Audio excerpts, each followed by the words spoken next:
Let's talk neuromuscular electrical stimulation for swallowing and dysphagia management. Today, I wanted to talk about neuromuscular electrical stimulation, NMES, or commonly called vital stim.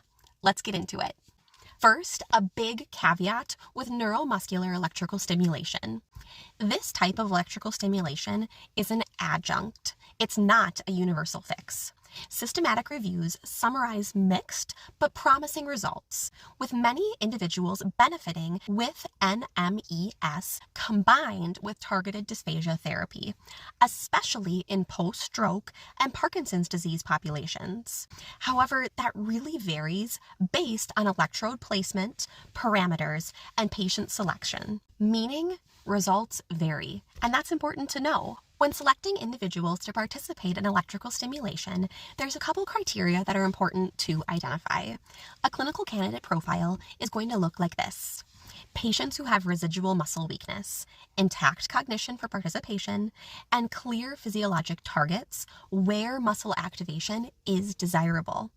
You need to be careful because you need to avoid neuromuscular electrical stimulation as the only therapy in patients with primarily sensory deficits or severe cognitive inability to participate. Practical parameters and typical clinical courses are usually for about 4 to 6 weeks, with sessions several times per week. Pulse frequency, width, and intensity vary across devices, so it's important to document your settings. So what frequency are you using? What pulse width are you using? What's your intensity? What's your on-off cycle? And then titrate to visible muscle responses and patient comfort. You need to be sure to monitor skin integrity and stop for pain or intolerable discomfort. Reports suggest better outcomes when electrical stimulation is combined with exercise. So not replacing exercise, combined. For example, using electrical stimulation while someone is doing a Mendelssohn maneuver or while someone is doing an effortful swallow is more indicated.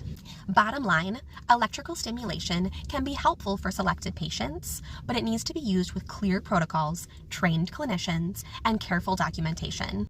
You can't always expect universal benefit, and it always should be paired with therapeutic exercise.